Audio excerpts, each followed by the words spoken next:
Hi, do you want to know how to improve your English with the latest resources available in 2019?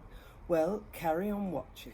This is Susan Broder from Speak Languages and Travel the World, here to help you improve your English with minimum effort and maximum benefit. Depending on your goals, there are so many resources out there nowadays that would not have been possible 20, 30 years ago for language learners.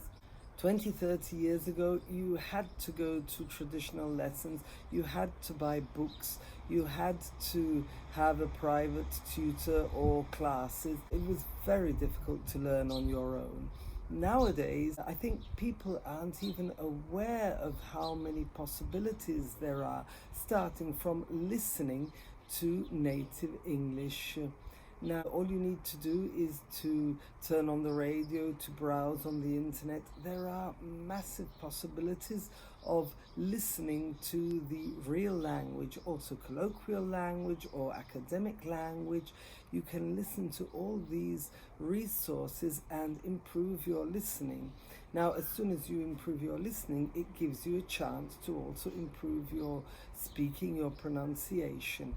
And of course, there are also all the reading resources. In 2019, you have to look out and see what the world gives you as possibilities to improve your languages without even needing to go to traditional classes or getting a private tutor.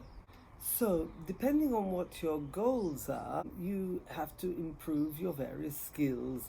In my previous video, I spoke about how you can improve your listening and speaking skills with the resources available today. And now I'm going to explain to you the resources that are available for reading and writing. Because you need to decide what your goals are. Do you need your English just for communication purposes, for being able to travel and communicate with people whilst you're out and about? Or do you need your skills to also be able to communicate in your job? So also reading, also writing. Depending on your goals, you need to focus on different skills. So reading.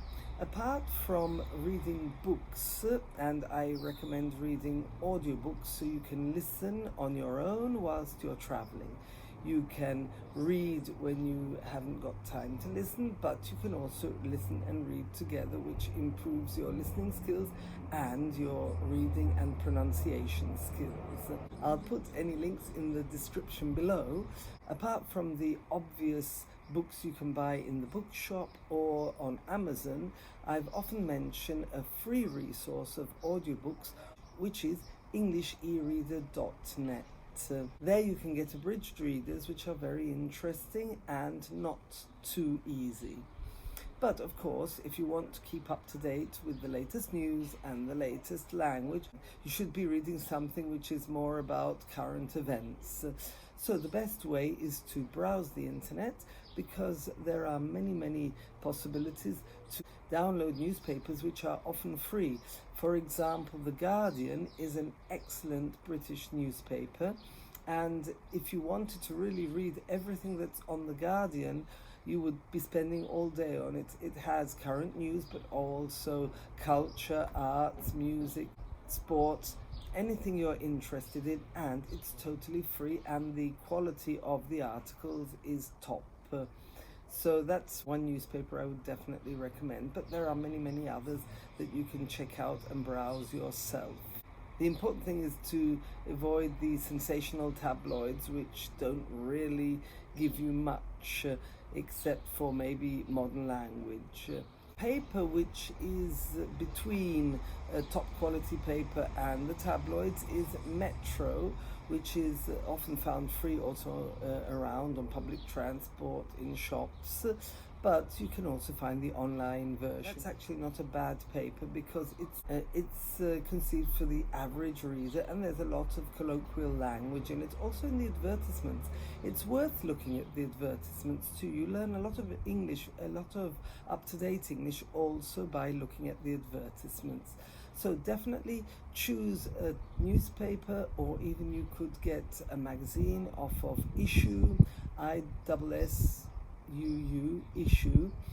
has a lot of magazines, also very nice top quality ones that you can browse, flick through at no cost at all. Scribd is another place where you can find articles to read at no cost, but I would really recommend checking out Issuu and checking out any particular newspaper online that you're interested in.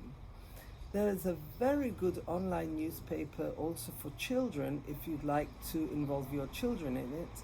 I had been looking for a newspaper for my children when they were about 11, and I discovered that there's a very nice one for children, for British children aged between, I think it's 9 and 14, and it's very well explained. Even complicated concepts are explained in very simple, clear English. They make excellent guides. I remember I had downloaded a guide on the Israeli-Palestinian conflict, and it was really well explained. So complicated concepts are simplified in a clear way that is comprehensible to everyone. Also, the Syrian problem at the time, I remember reading to my children, and it was very well explained. The name is CBBC, Children's BBC. I recommend it. It's excellent to read with your children, or if you want to read English which is not too complicated, if you're, let's say, a beginner, it's probably easier to read CBBC articles compared to normal newspaper articles. Now, an excellent way of practicing your writing is, if it's going to be more formal writing, you could also use Write and Improve by Cambridge. I'll put the link below.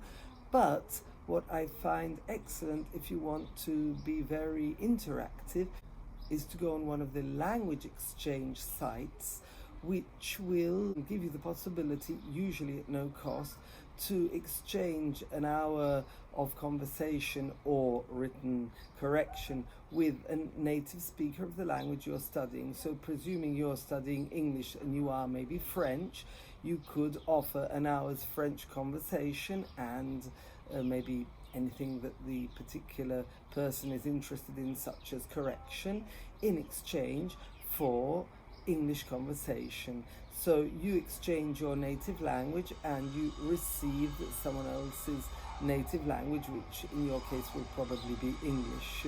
Now, this doesn't mean that these native speakers are experts in their language. If you ask them for complicated grammatical explanations, they may not be able to give them to you because they are not professional teachers, but they'll certainly be able to correct something. If you've written something and you need it correcting, that'll be possible.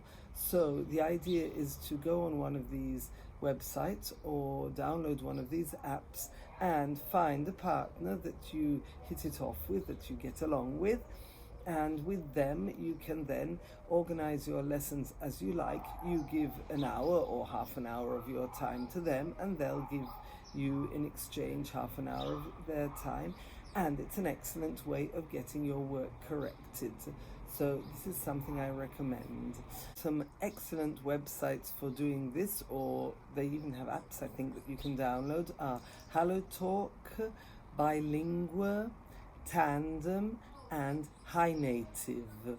Now, High Native is slightly different because it's just a question and answer site, but if you write a question within less than 24 hours, usually quite immediately, you'll get an answer. It could be a grammatical question, it could be any cultural question.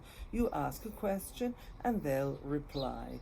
And of course, if someone asks you a question, you can also reply. It's very, very interactive. But the other ones instead are meant for exchanges, and they are people from all over the world. So you can really widen your horizons. It's really worth trying it out. In the next video, I'm going to be explaining to you how to practice your English as a daily habit, even dedicating a short time to it. If you haven't done so already, don't forget to subscribe.